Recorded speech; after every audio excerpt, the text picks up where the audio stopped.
الأستاذ حبيب محمد كريم المحترم، السادة الأساتذة المحترمون، حضرات الضيوف الكرام،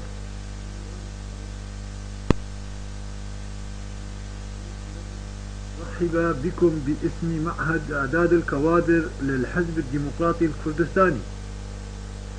هذا المعهد الذي كان بحق مكسبا قيما لجماهير الحزب وكوادره ومثقفيه، فقد تمكن المعهد من تخريج 3 دورات كادر حتى الآن.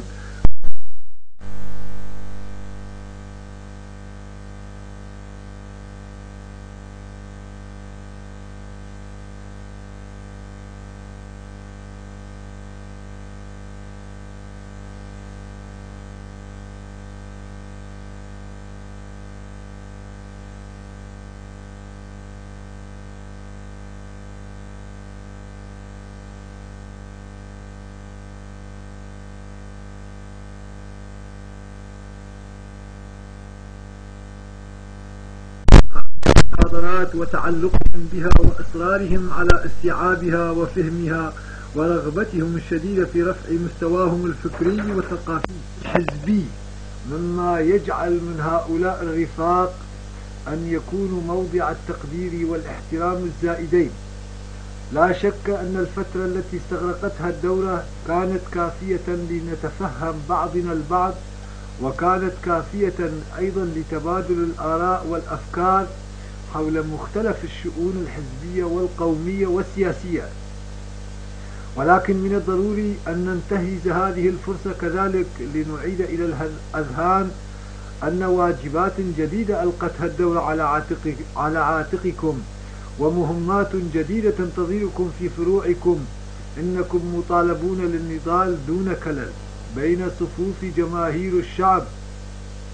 السند الأول والأخير لحزبكم المقدام، حيث تدركون أن حزبا ثوريا مثل حزبكم إذا لم يقوم بدوره على الوجه الأكمل بين جماهير الشعب ويتفهم مشاكلها اليومية ويعالجها معالجة صحيحة ويدافع عن مصالحها بإخلاص ونكران ذات، وإذا لم يحظى بالدعم والمساندة التامين من الشعب، فإنه سينعزل ويبتعد عن الجماهير ويتوانى عن دوره كحزب طليعي للشعب الكردي. وقد أثبت حزبكم بأنه جدير بقيادة الشعب الكردي وإيصاله القومية المشروعة، فهو منذ ميلاده في عام 1946 لم يتخلف أبدا عن واجباته الأساسية في الدفاع عن كيان الشعب الكردي وتثبيت حقوقه القومية، وهو في هذا السبيل قدم المئات من خيرة مناضليه وأصلبهم عودا للسجون والمعتقلات، كما أنه قاد ثورتكم المظفرة خلال 10 سنوات من الكفاح المسلح الدامي إلى النصر، وانتزع الحكم الذاتي لشعبنا الكردي المناضل. ولكي تحافظوا على مكانة حزبكم كطليعة للشعب الكردي وقائدا أمينا لنضال الجماهير الغفيرة، اعملوا على تثقيف أنفسكم بدأب واستمرار، ولا تبخلوا بالثقافة والعلوم التي تستقونها عن طريقكم الذاتي أو عن طريق الحزب على رفاقكم، بل انقلوها لهم في الخلايا الحزبية، وحاولوا ليل نهار أن تطوروا مدارككم وترفعوا من مستوى قاعدة الحزب الفكرية، وتبلوروا على ضوء هذه الثقافة وهذه الآراء نظرية الحزب، وتسخر هذه الثقافة وهذه الأفكار لخدمة وحدة الحزب في العمل والإرادة، إذ لا يمكن لحزب متخلف فكريا ممزق الصفوف غير مسلح بنظرية واضحة أن يقود الشعب إلى النهاية بنجاح. أيها الأخوة الأعزاء، في هذه المرحلة التي حقق فيها شعبنا الكردي الباسل الحكم الذاتي لكردستان العراق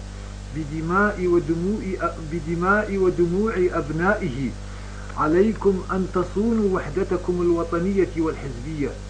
وتلتفوا بقوة حول قيادة حزبكم المجيد وقائده مصطفى البارزاني،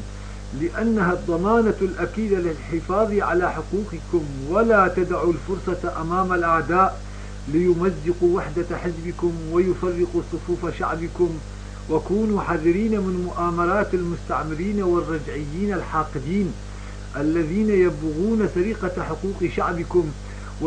ويعيد الشعب العراقي إلى الاقتتال والتناحر. وفي هذا المجال فإنكم مطالبون للعمل بإرشادات قيادة حزبكم بأمانة لتمتين